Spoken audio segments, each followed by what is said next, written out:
एक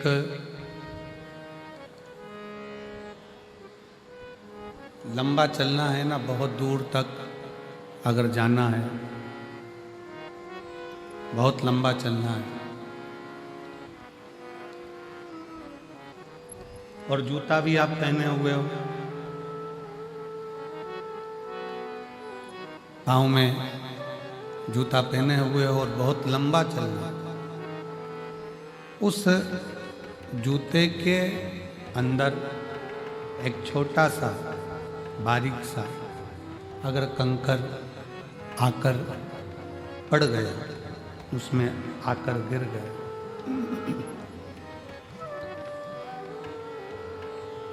उस जूते के अंदर अगर एक छोटा सा भी कंकर आकर पड़ जाता है, गिर जाता है, रह जाता है, तो आप बहुत दूर तक नहीं जा सकते। कितना भी प्रयास करें,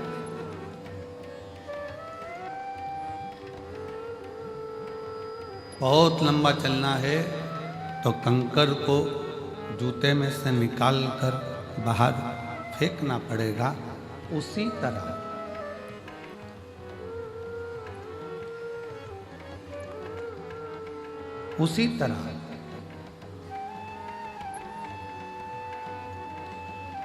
जूते में से अगर कंकर निकाल कर नहीं फेंका तो बहुत लंबा चल नहीं पाओगे। जिंदगी भी ऐसी ही है, मन में से अगर अहंकार निकाल कर नहीं फेंका तो मंजिल तक नहीं पहुंच पाओगे।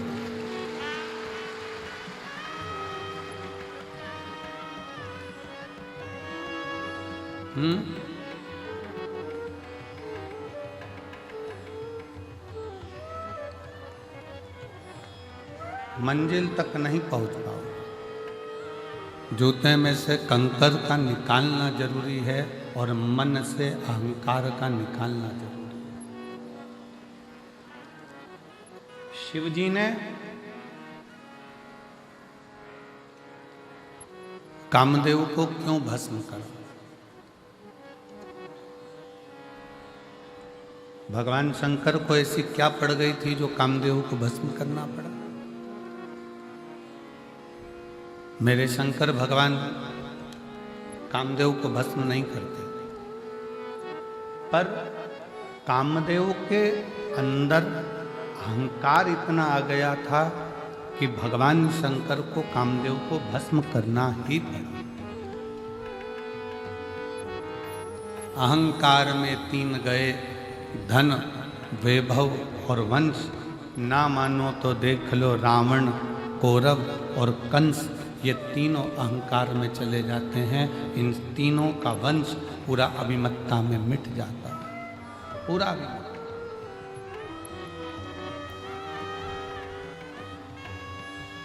शिव को अभिमत्ता प्रिय नहीं।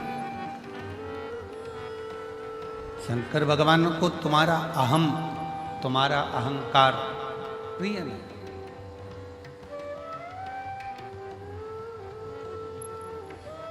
आप अपने जीवन में हम श्री अमरजीत सिंह जी मेहता जी को इस चीज़ के लिए धन्यवाद देंगे कि उनसे जब भी बात करो, चाहे फ़ोन पर बात हो, आशीष जी कराएं, चाहे सामने कभी मिलते हैं, बात होती है, तो हम उनसे कहते हैं कि बाबा की ऐसी कृपा हुई कि भटिंडा में ये दूसरी बार कथा हुई। तो अमरजीत जी हमेशा अपनी भाषा में कहते हैं कि गुरुदेव, ये हम नहीं करा रहे।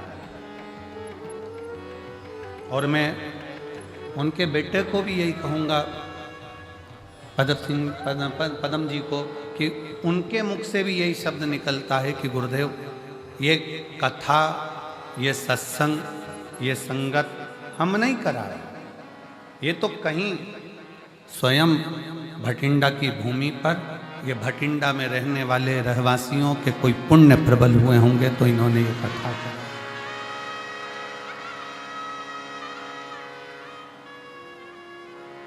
ये किसी साधारण व्यक्ति के बस का विषय है ही नहीं शिव पुराण।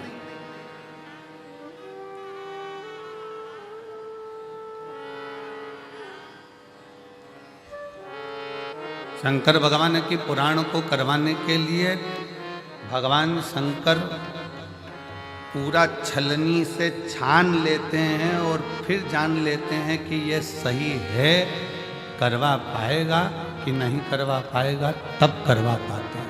शिव है।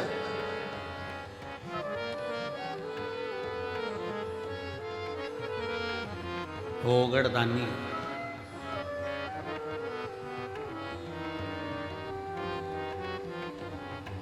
जब बात करो अमरजीत जी से, वो एक ही बात कहते हैं मेहता जी की, गुरु जी बाबा करा रहे हैं, करा रहे हैं।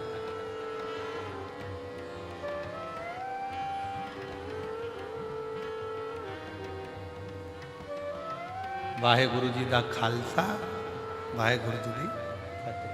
करा रहे हैं, वो कराने वाला है, करा रहा है। इसमें हम नहीं,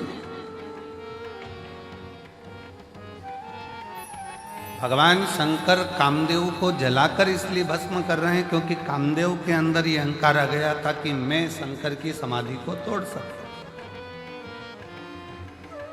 मैं शिव की समाधि को तोड़ सकता। मैं शब्द, मेरा संबोधन अहमता की निशानी।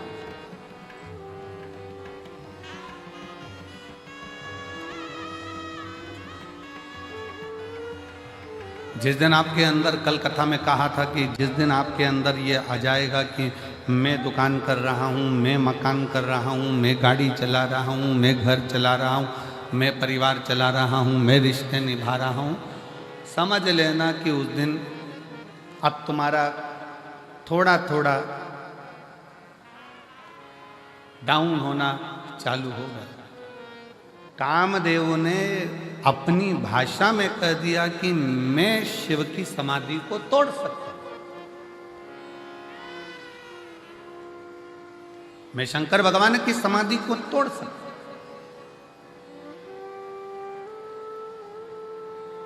मेरी जीजियों, मेरे जीजाओं, मेरी बेटियों, बेटाओं, मेरी माताओं, मेरे भाई, मेरी बहनों, एक बात बहुत सावधानी से सुनना। नवरात्रे आते हैं, नवरात्रे आते हैं, नवरात्रे में आप माता रानी के व्रत कर लेते हो, जोत जला लेते हो, माता रानी का व्रत करते, उपास करते, जागरण करते, जोत जलाते, पूजन करते, निवेदन करते, और अभी फिर चैत्री नवरात्रे आएंगे, आप फिर आराधना करोगे, फिर साधना करोगे, फिर जोत जलाओगे, फिर माता रानी को याद करोगे, फिर व्रत रखोगे। आप कितने भी व्रत करो, आप कितनी भी जोत जला, आप कितना भी जागरण करो, पर 4 लोगों के सामने जाकर ये कभी मत कहना कि मेरे जैसा व्रत कोई नहीं कर सकता, मेरे जैसा जागरण कोई नहीं कर सकता, और मेरी जैसी जोत कोई नहीं जला सकता। ये अभी मत कहो। आपके मुख से तो शब्द निकलना चाहिए, आपके मुख से तो वाणी निकलना चाहिए कि वो माँ अम्बा, जगदम्बा, दुर्गा भवानी, माँ वैष्णव रानी, माँ जगत जननी, माँ नैना, माँ मनसा, माँ कांगड़ा, माँ चिंतपूर्णी, माँ ज्वाला, उसकी जैसी इच्छा होती है वैसा व्रत करा लेती है, और उसकी जैसी इच्छा होती है वैसा जागरण करा लेती है, और उसकी जैसी इच्छा होती है वैसी जोत जला लेती है। हमारी सामर्थ्यता नहीं है।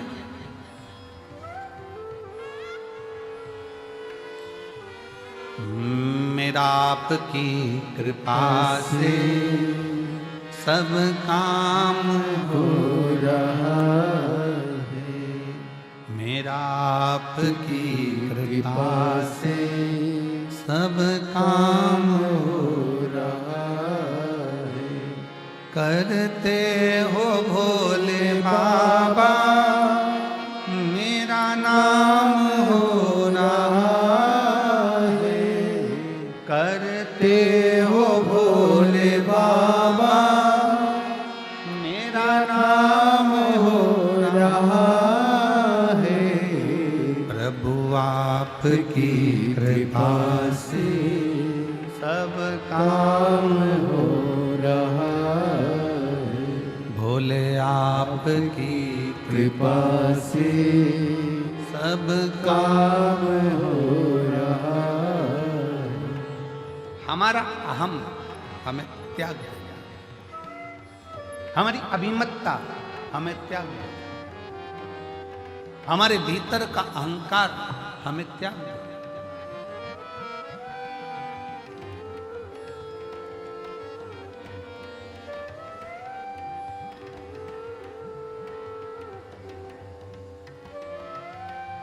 कितना सुंदर गुरु नानक देव जी ने अपनी वाणी में कहा है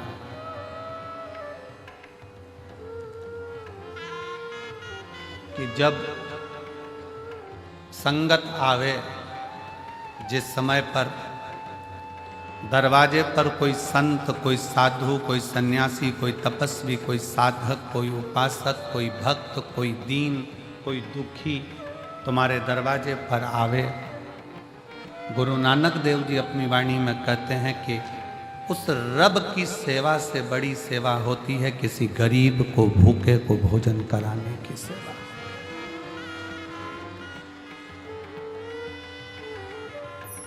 शायद उसी का प्रमाण आज भारत की भूमि के ही नहीं, देश और विदेश के जितने गुरुद्वारे हैं, उन गुरुद्वारे में सबसे बड़ी सेवा होती है लंगर की सेवा। सबसे बड़ी सेवा है लंगर की सेवा। इसलिए शायद भारत की भूमि के ही नहीं, देश और विदेश के सारे गुरुद्वारों में जब लंगर चखने के लिए लोग जाते हैं, लंगर सेवा में लोग जाते हैं, तब ये मानकर सेवा करते हैं कि हम किसी दूसरे की सेवा नहीं कर रहे, हम हमारे रब की सेवा कर रहे हैं, हम हमारे शिव की सेवा कर रहे हैं, हम हमारे भगवान की सेवा कर रहे हैं, कोई दूसरे की नहीं। और मेरी जीजियों, मेरे जीजाओं, मेरी बेटियों, बेटाओं, मेरी माताओं, मेरे भाई, आप इस कथा के पंडाल में जो हजारों लाखों की संख्या में आप लोग पहुंचे हो, अगर यहाँ पर भी आप अगर सेवा कर रहे हो तो ये मत सोचना कि मैं सेवा कर रहा हूँ या मैं सेवा कर रही हूँ। ये तो मेरे बाबा ने कृपा करी, उनकी करुणा हुई, और उनकी करुणा हुई तो मैं कथा के पंडाल तक पहुंची, और उनकी करुणा हुई तो मैंने किसी प्यासे को पानी पिलाया, भूखे को भोजन कराया।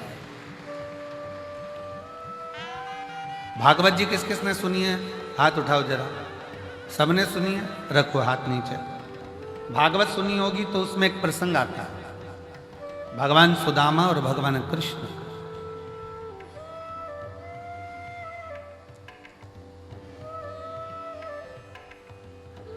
सुदामा जी की धर्म पत्नी सुदामा जी से रोज कहती है कि तुम कृष्ण के दरवाजे जाओ, तुम भगवान कृष्ण के द्वार पहुंचो। बार बार कहती है, प्रतिदिन रोज हर बार कहती है कि कृष्ण के दरवाजे जाओ। पर सुदामा जी भगवान कृष्ण के दरवाजे जाते हैं क्या रोज? रोज कहती है सुशीला, सुदामा जी की धर्म पत्नी रोज कहती है, तो भी सुदामा जी भगवान कृष्ण के दरवाजे नहीं जाते।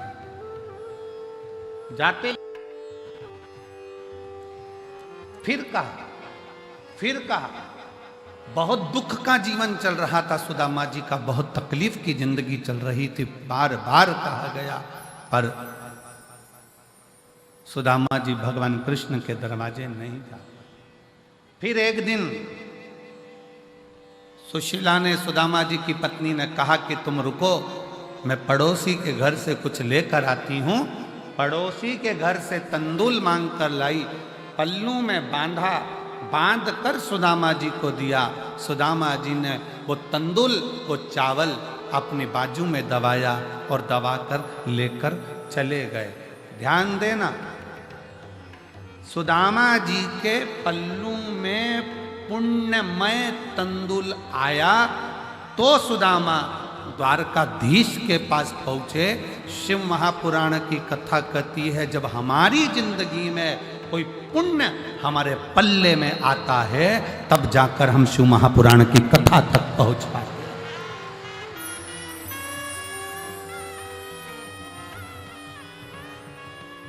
यहाँ पर कई मेरी भटिंडा की जीजियाँ बैठी हुई हैं जिनके मन में बहुत दिन से मन में उमंग आ रहा था, भटिंडा में कथा होना चाहिए, पंजाब में कथा होना चाहिए। महाराज जी हरियाणा तक तो आते हैं, थोड़ी सी बाउंड्री पार करके यहाँ नहीं आ सकते। हमारे पंजाब में भी कथा होना चाहिए, हमारे पंजाब में भी कथा होना चाहिए। कितना कितना कोई पुण्य पल्ले में आया, पुण्य पल्ले में आया। हम पिछली बार जब कथा कर कर यहाँ से गए भटिंडा पंजाब से, तो हमने श्रीमती बबीता मेहता जी से, अमर सिंह जी की धर्मपत्नी जी से एक बात यहाँ से जाते समय हमने कहा माता जी कहीं कोई पुण्य, भाभी जी आपके मायके के, ससुराल के और आपकी 71 पीढ़ी के कोई पुण्य प्रबल हुए होंगे जो भटिंडा में आपने ये शिव महापुराण की कथा करवा दी। कोई पुण्य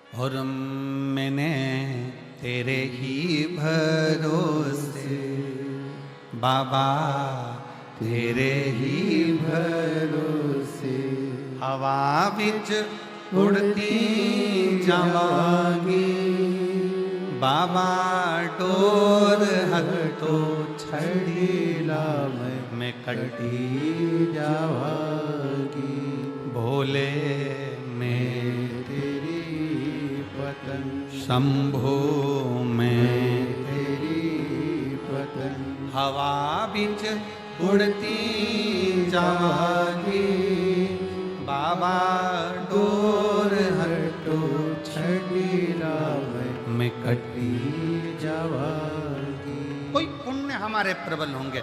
सुदामा जी के पल्लू में जो तंदूल पड़ोसन के घर का आया, चावल पड़ोसन के घर का आया, वो तंदूल जो सुदामा जी लेकर गए, पड़ोसन के घर का पुण्य सुदामा जी के पल्लू में आ गया और वो पुण्य इतना प्रबल था कि उस पुण्य के बल पर सुदामा जी द्वारकाधीश के सामने जाकर खड़े हो। हमको इधर पंजाब का तो नहीं मालूम, पर हमारे मध्य प्रदेश में एक रीति चलती है कि दिवाली के समय पर, होली के समय पर, बैसाखी के समय पर, लोहड़ी के समय पर हमारे उधर ऐसी रीत चलती है कि हमारे घर से मिठाई दूसरे के घर जाती है और दूसरे के घर से मिठाई हमारे घर आती है। अब हमें पंजाब का तो नहीं मालूम, पर हमारे उधर तो ये रीत चलती है। इधर भी चलती है क्या? इधर भी है? अच्छा, फिर तो तुम हमारे जैसे ही और हम तुम्हारे जैसे, ठीक है। मतलब हमारे उधर ऐसी रीत है कि त्योहार पर, बैसाखी हो, लोहड़ी हो, दीपावली हो, होली हो, उस समय पर संक्रांति हो, मकर संक्रांति, उस समय पर लड्डू जाता है, मिठाई जाती है और मिठाई पड़ोसी के घर जाती है, रिश्तेदार के जाती है, फिर वहाँ से भी हमारे यहाँ आती है।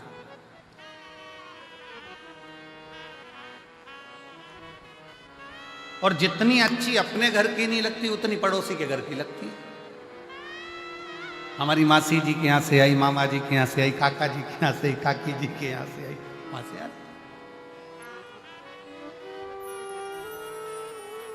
अच्छा, ऐसा प्रसंग नहीं है कि पड़ोसी के घर की ही मिठाई ठीक लगे, अपने घर भी अच्छी बनती है, पर ऐसा लगता है कि वहां से आई।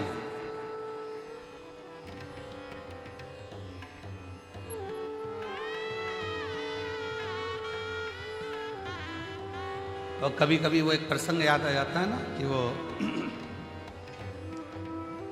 एक लड़के के पिताजी मर गए। लड़के की माँ ने कहा, बेटा चल हरिद्वार में चल के पिंडदान करना। चल। माँ और लड़का दोनों हरिद्वार पहुंच गए। घाट पे पंडित जी ने पिंडदान करवाया।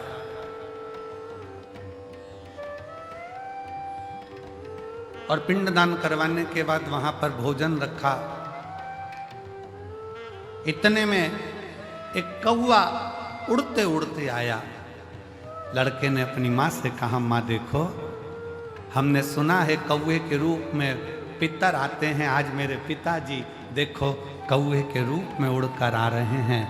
माँ बोली, हाँ बेटा, ये तो सही है कि पिताजी भोजन लेने आ गए। थोड़ी देर बाद वो कौवा वहाँ बैठकर फिर उड़ा और पड़ोस में एक महिला पिंडदान कर रही थी अपने लड़के के साथ, वहाँ की पूड़ी उठाई चले गए। बेटा बोला, देखो माँ, कौवे ने पास में से पूड़ी उठा ली पर अपनी पूड़ी नहीं उठाई। इतने में माँ रोती रोती बोली, पक्के में तेरा ही बाप है, पक्के में तेरा ही बाप है। कभी उनको अपने घर का पसंद ही नहीं आया, जब भी खाया पड़ोसी के घर ही खाया। ये तेरा ही बाप है, ये निश्चित हो गया, ये पक्का हो।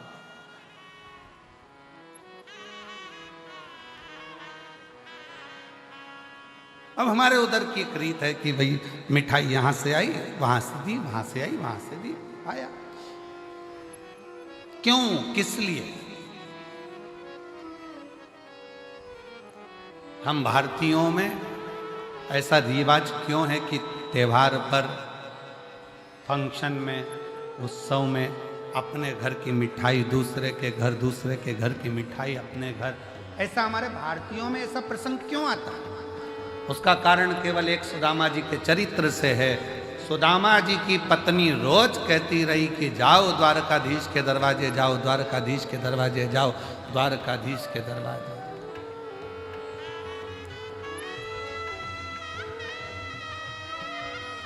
और सुदामा रोज विचार करते हैं कि जाऊंगा। अच्छा, सुदामा जी की पत्नी जैसी दुनिया में किसी की पत्नी भी नहीं हो सकती। कथाकारों भले सुदामा जी की पत्नी को थोड़ा सा गुस्सेल बताते हैं, क्रोधीला बताते हैं, पर शिव महापुराण की कथा कहती है सुदामा जी की पत्नी जैसी दुनिया में कोई पत्नी नहीं हो सकती, जो अपने पति से रोज कहती है जाओ द्वारकाधीश के दरवाजे जाओ, जाओ द्वारकानाथ के दरवाजे जाओ, जाओ द्वारकाधीश के दरवाजे जाओ। दुनिया में ऐसी पत्नी कम होती हैं जो अपने पति को रोज भगवान शंकर के मंदिर भेज दे। दुनिया में ऐसी पत्नी कम होती हैं जो रोज अपने पति को भगवान के दरवाजे पर भेज दे, सत्संग में भेज दे। सुबह से सुदामा जी की पत्नी उठती थी और रोज कहती थी द्वारकाधीश के पास जाओ, और एक आज की पत्नी सुबह से उठते से कहती है जाओ दूध की थैली लिया।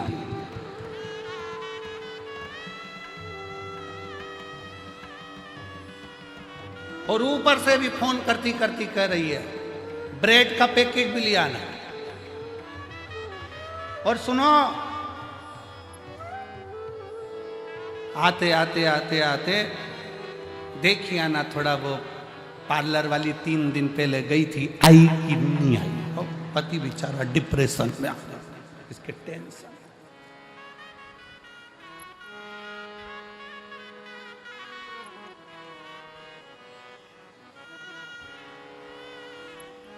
सुदामा जी की पत्नी रोज कहती है, पर सुदामा जाते नहीं है।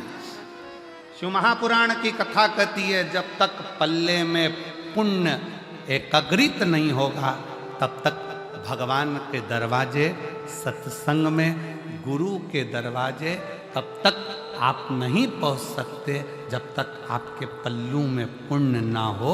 इसलिए हमारे भारतीयों में रीत है, पड़ोसी के घर से मिठाई आती है, हम पड़ोसी के घर मिठाई देते हैं कि हो सकता है हमने जितना भजन करा हो, हमने जितना पुण्य करा हो, उससे 4 गुना ज़्यादा भजन पुण्य किसी पड़ोसी ने करा होगा, तो उसका पुण्य हमारे खाते में आएगा और हम भी पार उतर जाएंगे। इसलिए उसकी रीत हमारे यहाँ।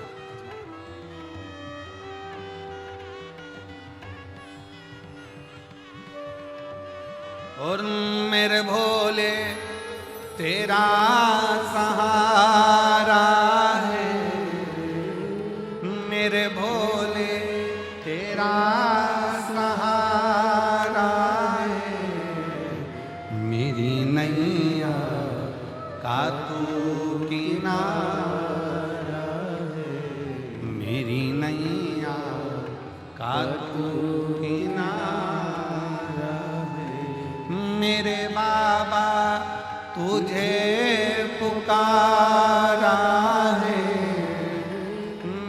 बाबा तुझे पुकारा है, मेरी नैया का तू किनारा है, मेरी नैया का तू किनारा।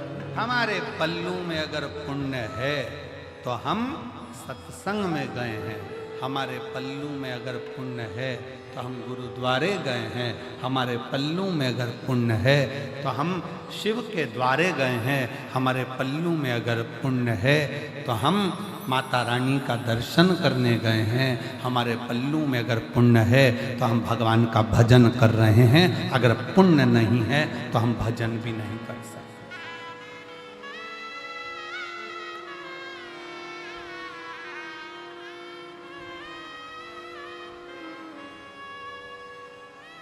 पुण्य अपने पास,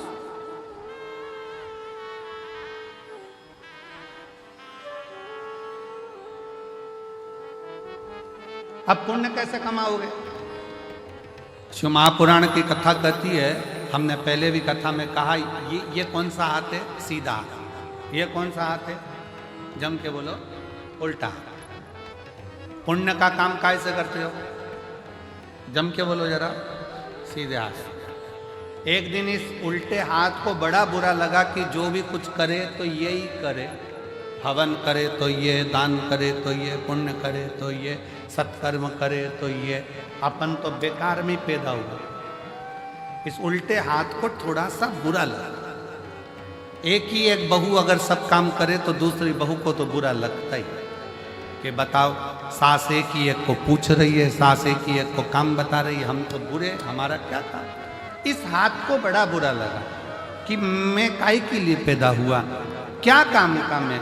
जब सीधा ही सीधा हाथ सब काम करे, हवन करे, पूजन करे, अर्चना करे, दान करे, भोजन करे, सब कुछ करे, सीधे हाथ से ही करे, ये उल्टा तो किसी काम का नहीं है।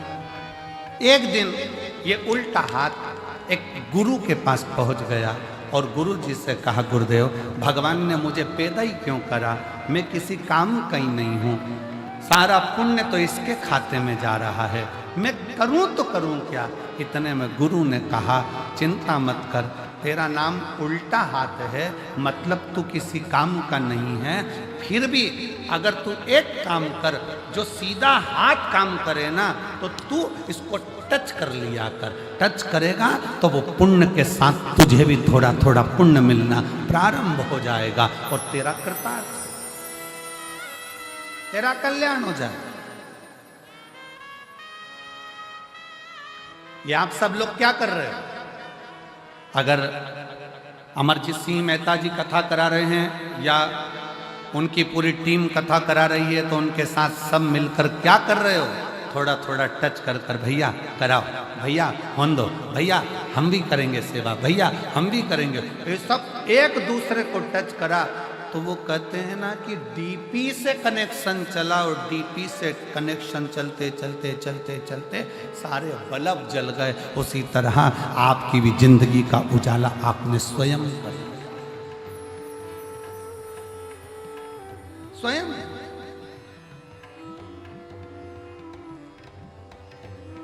भगवान शंकर की अविरल भक्ति, भगवान शिव की अविरल भक्ति का फल आपको प्राप्त,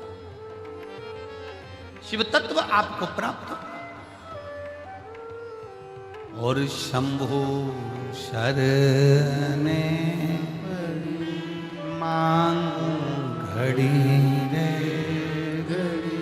दुख काटो दया करीने दर्शन आपो।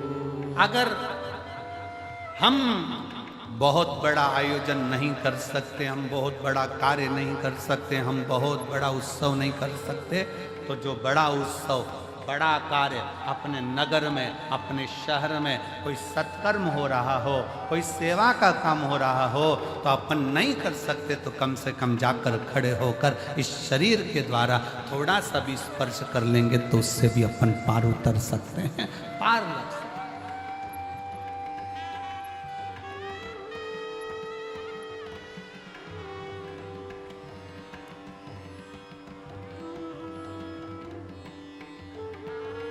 श्रेष्ठ कर्म हमारा हमें परमात्मा तक ले जाता है।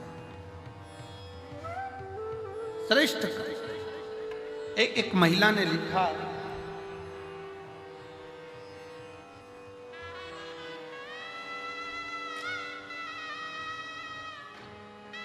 मैं बबीता काम्बोज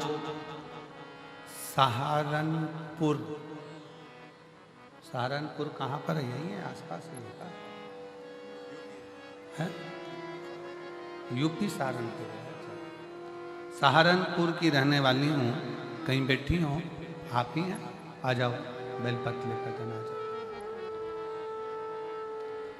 मैं सहारनपुर की रहने वाली हूँ, बबीता कंबोज। मेरा मोबाइल नंबर ये है।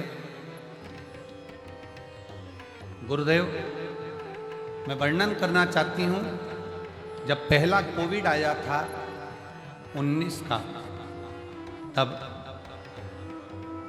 मेरे पति को कोविड हुआ और उनकी दोनों आंखें चली गई। दोनों आंखों से दिखना बंद हो गया। डॉक्टरों ने जांच करी। जांच करने पर डॉक्टरों ने कह दिया कि वो कोविड के कारण इनकी आंखों की नली सूख गई है, उसके कारण इनकी आंखों की रोशनी मुश्किल है किया। एक जगह पर दिखाया, मन नहीं माना। तब हम फिर चंडीगढ़ ले गए। चंडीगढ़ में पीजीआई में दिखाया, गुड़गांव में दिखाया, हरिद्वार में दिखाया, दिल्ली में दिखाया। ऐसे जगह जगह पर हम हमारे पति को लेकर गए, पर डॉक्टरों ने मना कर दिया कि इनकी आंख जो कोविड का असर हुआ है उसके कारण बस इनके दोनों नेत्र की नसें सूख चुकी है, ये रोशनी अब आएगी। किसी ने चेन्नई का कहा, वहां दिखाया, पर रोशनी आंखों की नहीं। अब आखिरी में हम हार गए। तब किससे कहे? हमारी एक परिचित ने कहा कि टीवी पर कथा आती है, 1 बजे वो सियोर वाला महाराज कथा कहता है, शिव पुराण चलती है, तुम्हारे पति को भी सुनाओ, तुम भी सुनो। हमने कथा सुनना प्रारंभ करा और कथा सुनते सुनते हमने शिवजी पर जल चढ़ाना प्रारंभ करा। जल चढ़ाया हुआ अपने पति की आंखों पर लगा देते, बेलपत्री खिला देते।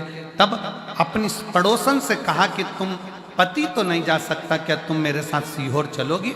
हम हमारी पड़ोसन के कहने पर उसके साथ सीहोर गए। वहाँ से कंकर शंकर की पूजन करी, रुद्राक्ष लिया और वहाँ से रुद्राक्ष लेकर आए। तांबे के कलश में रुद्राक्ष को गलाते, शिव जी पर चढ़ा देते।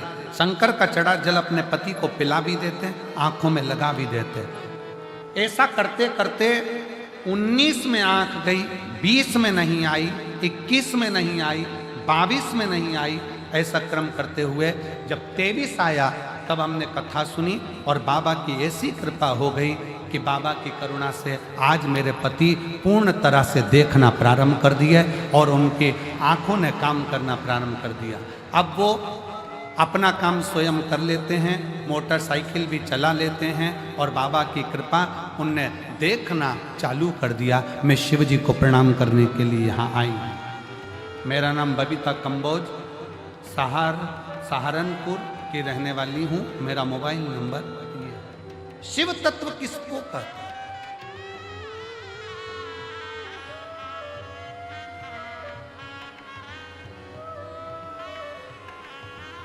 शंकर की भक्ति किसको कहते? शिव की उदारता किसको कहते? कुछ नहीं बने ना। कोई अच्छा काम कर रहा है, कोई यज्ञ कर रहा है, कोई अनुष्ठान कर रहा है, कोई पूजन कर रहा है, कोई अर्चना कर रहा है, कोई सेवा कर रहा है। अपन नहीं कर सकते इतना बड़ा आयोजन, अपन नहीं कर सकते कोई अच्छा काम, तो उसके लग कर भैया हम हैं, हम संभाल लेंगे।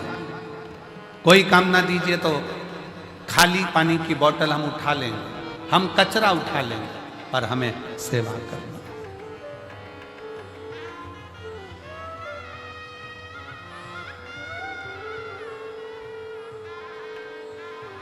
और भला किसी का कर न सको तो बुरा किसी का मत करना, फूल नहीं बन सकते तो फिर कांटे बनकर मत।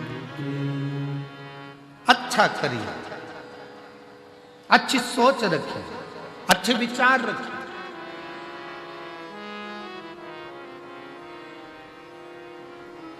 और जब अच्छी सोच के साथ जब हम आगे बढ़ेंगे, अच्छे विचार के साथ हम आगे बढ़ेंगे, तो शिव क्यों ना हो।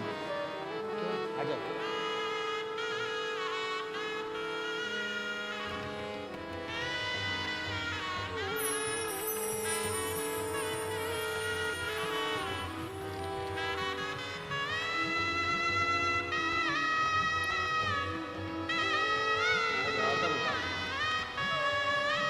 रोते नहीं, अब तो आंख के आगे बाबा की कृपा है ना, रोना आंसू पहले पोछो, आंसू पोछो पहले।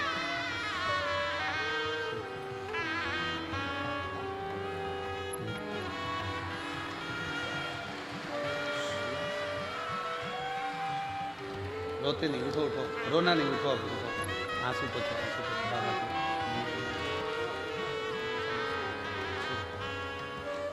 पति की आंखें पहले कोविड में चली गई, देखना बंद कर दिया, नेत्र नहीं।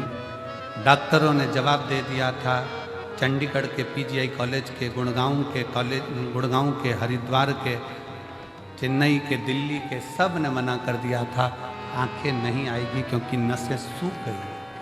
पर अरे तेरा ही दिया मैंने खाया पिया रे, तेरा शुक्रिया रे, तेरा शुक्रिया है।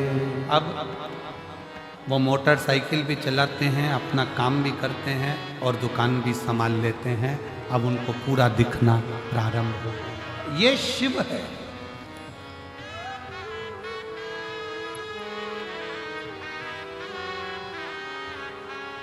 ये जायदाद दी है, औलाद दी, मुसीबत में हर वक्त इमदाद दी है, तेरा ही दिया मैंने खाया पिया है, तेरा शुक्रिया है, तेरा शुक्रिया है।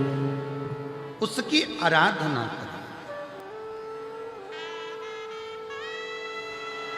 बिना किसी आडंबर के, बिना किसी दिखावे के।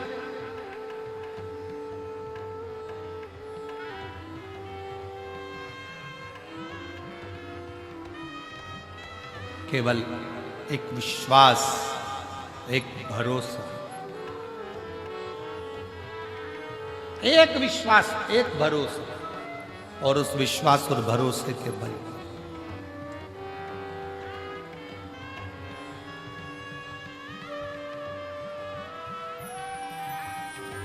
शिव महापुराण की कथा कहती है, पल्लू में अगर पुण्य बंध गया, पल्लू में अगर पुण्य आ गया, खूब अच्छी अच्छी होटलें हैं, खूब बढ़िया बढ़िया होटलें बनी हुई है, बहुत बड़ी बड़ी होटलें बनी हुई है। आप होटल में 24 घंटे खाओ, मना नहीं, मना नहीं। पर यदि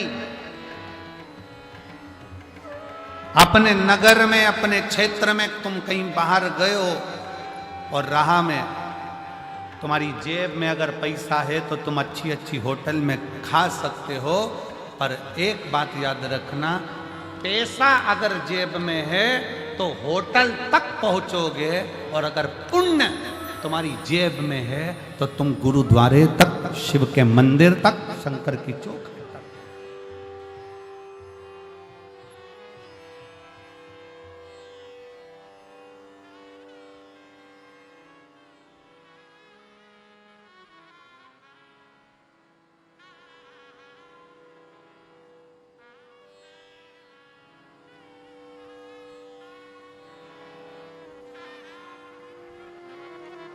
जेब में है तो पहुंच। एक बार की बात है, लगभग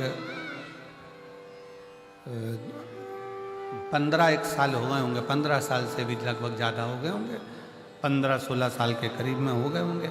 हम बद्रीनाथ जा रहे थे। बद्रीनाथ जाते जाते बीच में रास्ता में थोड़ा सा पहाड़ पर्वत धंस गया वो, और निकलने का रास्ता बंद हो।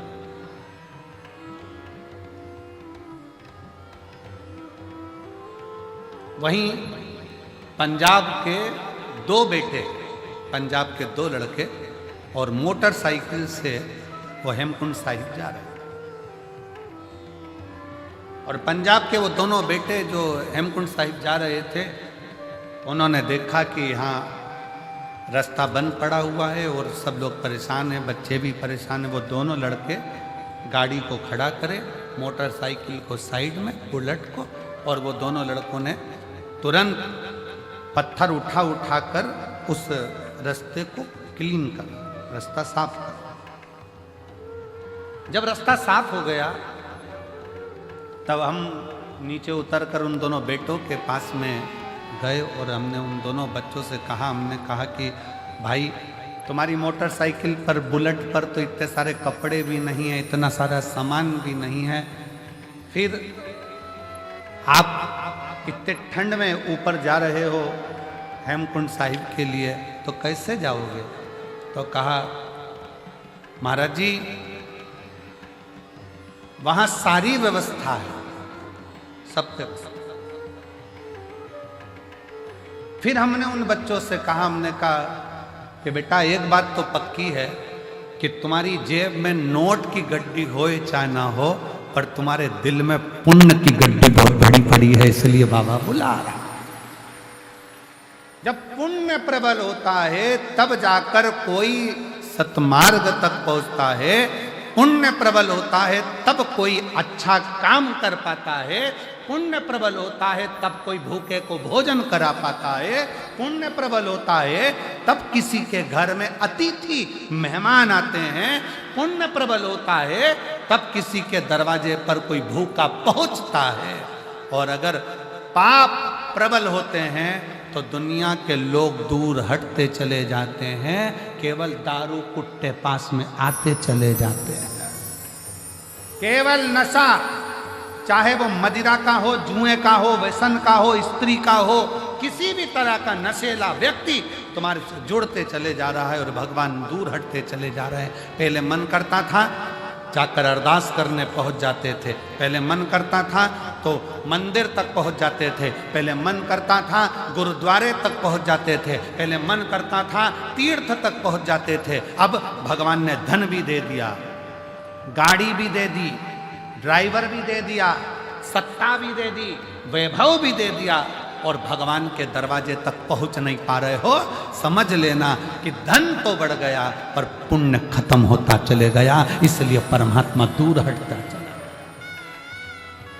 आप जितने बैठे हो अपने दिल पर हाथ रखकर बताना, पहले परिस्थिति डाउन थी, थोड़ा परिस्थिति बेकार थी, तब तीर्थ भी बहुत जाते थे, लोग तुम्हारे यहाँ आते भी बहुत थे, मिलने वाले भी बहुत आते थे, रिश्तेदार भी बहुत आते थे, कोई अच्छा काम होता था तो वो सब तुम्हारे यहाँ हो जाता था, पूजन, सत्संग, कथा, हवन, यज्ञ, क्यारी माता की चौकी, जोत आदि आदि सब हो जाता था, वाणी जी हो जाती थी, जो कुछ करना चाहते थे वो सब तुम्हारे घर पर होता था। अब जैसे जैसे घर बड़ा हुआ, महल बड़ा हुआ, गाड़ियाँ बढ़ी, मोहल्ले में सब कुछ तुम्हारी अटारी हवेली सब बन गई, और धीरे धीरे अब पुण्य का काम कम होता चला जा रहा है। समझ लेना कि हमारा पुण्य समाप्त हो गया, इसलिए हमसे भगवान की पूजन पाठ आराधना संगत भी दूर होती चली जा रही। क्यों हो रही है? वो नजदीक आना चाहिए।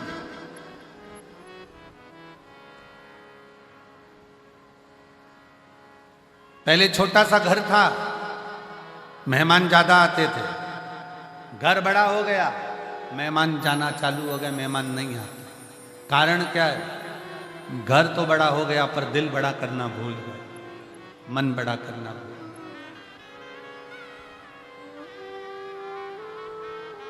हृदय को बड़ा रखे,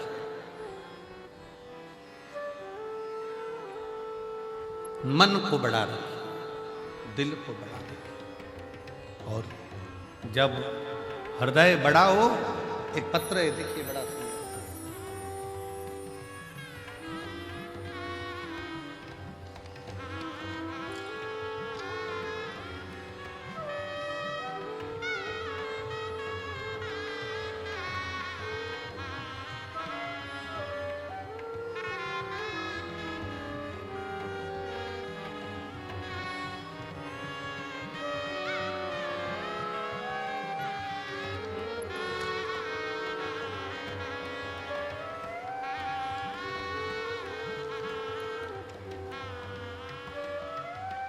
मेरा नाम आरती, पति का नाम अखिल, पिता सुरेश कुमार रंगीला। मोबाइल नंबर ये है, निवासी नूरपुरा ढाणी, तहसील सादुल शहर, जिला गंगानगर, राजस्थान से आए हैं। कहीं बैठी हैं? आ जाओ बच्चे को। गुरुजी, एक लोटे जल का मैं क्या वर्णन करूं। मेरी पहली शादी को 7 साल हो गए थे, संतान नहीं थी, तो मेरे बच्चे नहीं हुए। इस कारण मुझे आड़ा टेढ़ा कह कहकर मेरे पति ने और मेरे ससुराल वालों ने मेरा तलाक करा दिया। क्यों? क्योंकि डॉक्टर के हिसाब से मुझे कह दिया गया कि मैं मां नहीं बन सकती, संतान नहीं हो सकता। गुरुदेव, मेरा तलाक हो गया। फिर बाबा से प्रार्थना करी, मेरी दूसरी शादी हो गई। दूसरी शादी होने के बाद गुरुजी फिर 6 महीना, 8 महीना, 1 साल, 1.5 साल, 2 साल निकलते गए, पर संतान का सुख नहीं। आखिरी में वापिस जो मेरा दूसरा विवाह हुआ, तो पति को कई लोग कहने लगे कि छोड़ दे इसको। इसके पहले पति ने भी इसको इसलिए छोड़ा क्योंकि इसको औलाद नहीं हुई, तू भी छोड़ दे। तब डॉक्टरों को दिखाया, डॉक्टरों ने तो मना करा, पर आखिरी में उसी हॉस्पिटल में एक दरवाजे पर एक प्यून खड़ा था। उस प्यून के कहने पर मैंने शंकर को मंदिर में जाना प्रारंभ करा, 1 लोटा जल चढ़ाना प्रारंभ करा, और आस्था चैनल पर जो कथा आ रही थी उस कथा को सुनना प्रारंभ करा। फिर मैं 2024 में भटिंडा पंजाब की कथा सुनने के लिए आ गई। बाबा को झोली पसार कर पंडाल में से कहकर गई, बाबा कहीं मेरा दूसरा तलाक भी ना हो जाए, मुझे औलाद देने की जवाबदारी तेरी है। तब बाबा की कृपा से 5 महीना भी पूर्ण नहीं हुआ और शिव की कृपा से मेरा गर्भ ठहर गया और बाबा की कृपा से मुझे संतान की प्राप्ति हुई। मैं बाबा को यहाँ प्रणाम करने के लिए आई हूँ। गुरुदेव, 4 दिसंबर को मेरे घर में संतान की प्राप्ति हुई। मैं शिव को नमन करूँ। शिव, एक लाइन अच्छी लिखी है, बाबा ना जाने कितनी बेटियों का भाग्य इस शिव महापुराण ने लिख दिया, नहीं तो कई बेटियां तो रोती ही रह।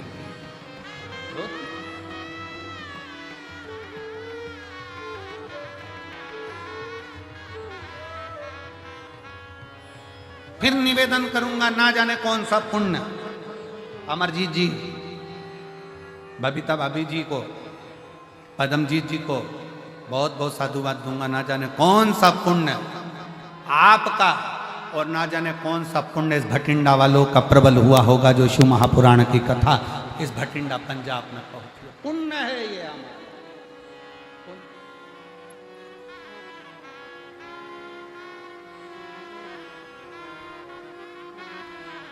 उस पुण्य के प्रबल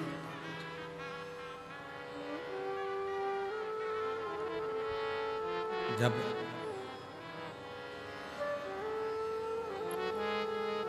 भीतर का हम परमात्मा और हमारे बीच में आएगा, तो वो अहम हमें परमात्मा से दूर करता जाएगा। अहम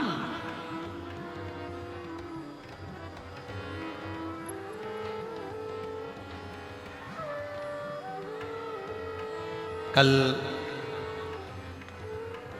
परिवार में से खबर आई कि एक मांगलिक कार्य है और उस मांगलिक कार्य को 11 तारीख का वो मांगलिक कार्य है, तो उसमें आना जरूरी है और परिवार का कार्य।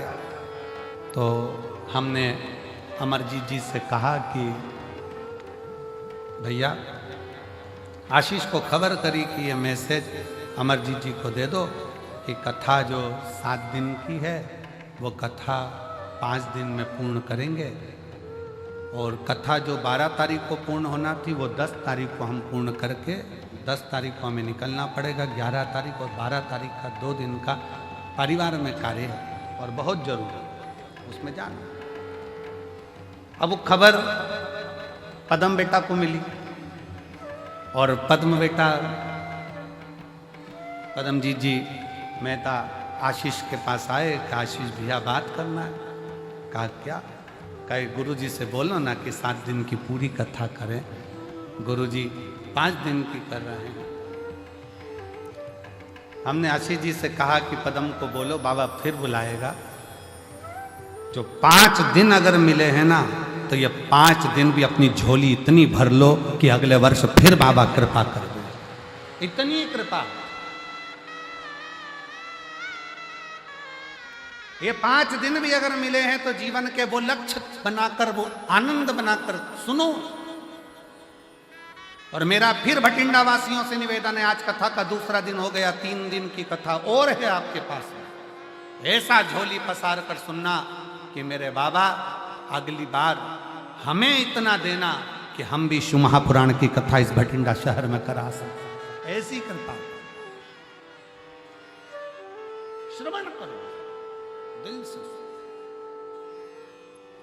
पुण्य प्रबल होता है तब कहीं भगवान शंकर की कथा, कहीं गुरु की वाणी, कहीं संत की वाणी अपने जीवन में आती है, अपने जीवन। इसलिए निवेदन है, भटिंडा में जो लोग कथा श्रवण करने आ रहे हैं पंजाब में, वो ध्यान रखेंगे कि कथा 6 तारीख से चालू हुई है, वो 10 तारीख को विराम होगी।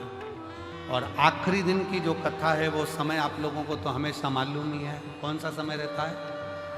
सुबह 8 बजे से 11 बजे तक समय रहता है। 11 बजे कथा विराम होकर मेरा बाबा आपकी झोलियां भरकर यहाँ से विदा लेकर चले जाते।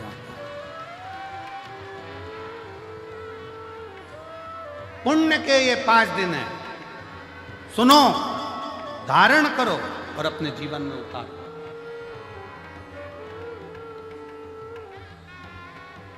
और ये कथा यहाँ पर 10 तारीख को विराम हो जाएगी। फिर कथा, अगली कथा की जो जानकारी है, कई लोग कहे अगली कथा की जानकारी, तो 21 तारीख से 27 मार्च तक, 21 मार्च से 27 मार्च तक जसपुर छत्तीसगढ़ की पावन धरा पर 1 बजे से 4 बजे तक जसपुर छत्तीसगढ़ में शिव महापुराण की कथा 7 दिवसीय होगी। जसपुर वाले, छत्तीसगढ़ वाले को बहुत बहुत बधाई हो। उसके बाद में राजस्थान वालों को बधाई दे रहा हूँ कि 11 तारीख से 17 अप्रैल तक, 11 अप्रैल से 17 अप्रैल तक रतनगढ़ राजस्थान में शिव महापुराण की कथा हो।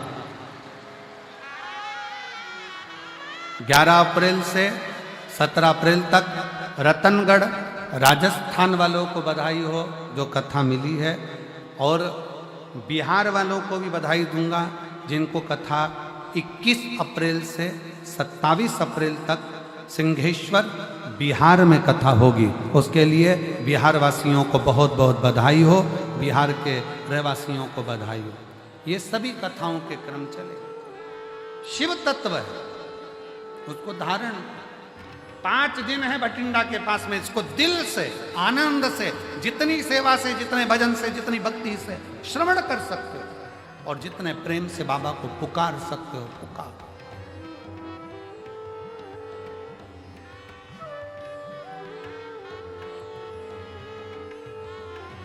शिव कथा कर, भगवान शंकर का चरित्र कर, शिव महापुराण की कथा कर रही है। भगवान शिव का चरित्र कथा है।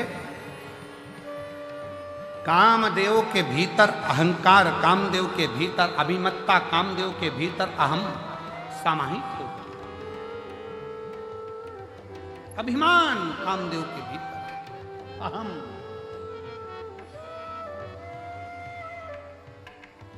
और जब कामदेव के भीतर अभिमत्ता समाहित हुई, अहंकार आया,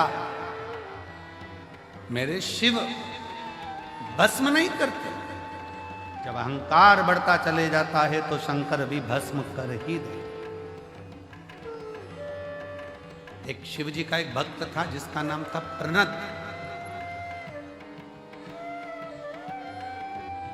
क्या नाम था? प्रणत। शिव जी का परम भगत था। क्या करता था वो कि कभी भी जिंदगी में उसने अन्न को ग्रहण नहीं किया,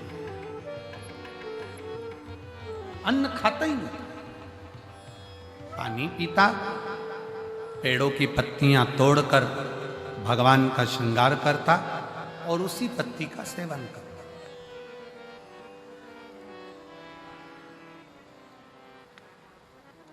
कभी अन्न को उसने छुआ ही नहीं। केवल शंकर भगवान को जल अर्पित करना, शंकर भगवान को बेल अर्पित करना, भगवान शंकर को बेलपत्र चढ़ा देना, भगवान शंकर के ऊपर श्रृंगार कर देना पत्तियों का, उसी पत्तियों को उठाकर उसको खा लेना।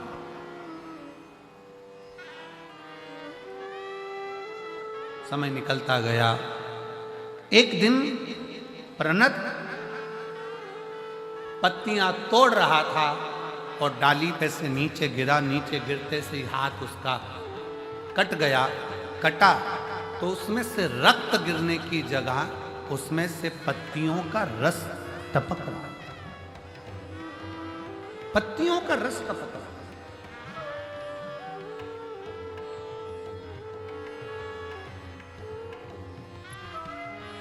और जब पत्तियों का रस टपकते उस प्रणत ने देखा तो बड़ा खुश हुआ और खुश होकर आज चिल्ला चिल्ला कर कहने लगा कि मैंने अन्न को छोड़ा था, केवल पत्तियों का सेवन करा था, इसलिए मेरे शरीर में अब रक्त बचा ही नहीं। अब मेरे शरीर में केवल पत्तियों का रस है, उसके सिवाय कुछ नहीं। अब जिस शंकर की वो आराधना करता था, जिस शिव की वो आराधना करता था, वो आराधना भी, क्योंकि उसके अंदर रक्त ही खत्म हो गया, वो तो पत्तियों के रस उसके शरीर में से टपक रहा है, तो उसके अंदर अहंकार आ गया, अभिमान आ गया। अभी आपको कथा में कहा था कि माता रानी की चौकी लगाओ, व्रत करो, आराधना करो, तुम कुछ भी करो, तुम्हारी साधना करो, शंकर के मंदिर जाओ, एक लोटा जल चढ़ाओ, चाहे गुरुद्वारे में जाकर सेवा कर रहे हो, चाहे तुम कोई भी सेवा कर रहे हो, चाहे लंगर की सेवा कर रहे हो, चाहे भंडारा कर रहे हो, पानी पिला रहे हो, झाड़ू लगा रहे हो, पोछा लगा रहे हो, पर तुम अपनी सेवा का गुणगान किसी से मत करो। अपने भीतर के अहंकार को अपने अंदर से निकाल कर बाहर फेंक दो। जब अहंकार अपने अंदर से निकल कर बाहर जाएगा तो निश्चित है कि परमात्मा को मिलने में देरी नहीं लग पाएगी। परमात्मा को मिलने में देरी नहीं होगी।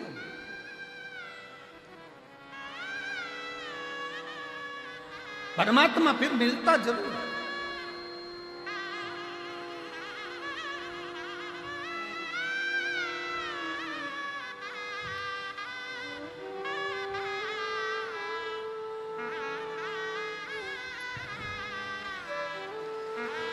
शंभो शंभो।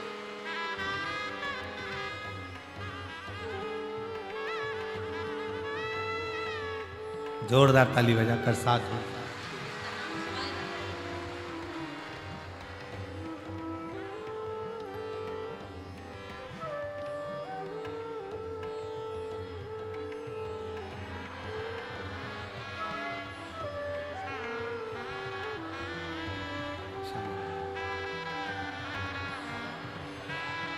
शिव कृपा से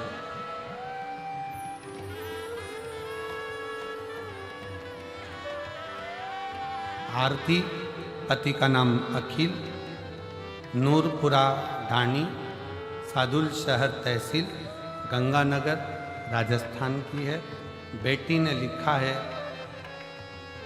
7 साल तक जब मुझे संतान नहीं हुई तो पति ने मुझे तलाक दे दिया परिवार वालों के कहने पर। दूसरी शादी हुई, संतान का सुख नहीं आया, तब हताश हो गई।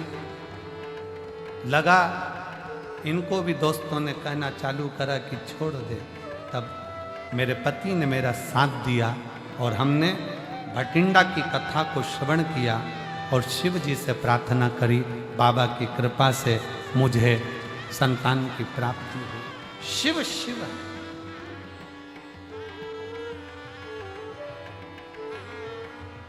शंकर शंकर देने में देरी नहीं करता। विश्वास प्रबल रखिए, भरोसा प्रबल। और सबसे मूल है आपका विश्वास। प्रणत भीतर से अहंकार उत्पन्न कर लिया। प्रणत के अंदर अभिमान आ गया कि मैं सब कुछ कर सकता। अब मेरे अंदर शरीर में रक्त नहीं है, अब मेरे शरीर में खून नहीं, मेरे शरीर में जो पत्तियां मैंने खाई है उसका रस है। मैंने खुद अपने शरीर का ऐसा निर्माण कर लिया। अहंकार आ गया, अभिमान।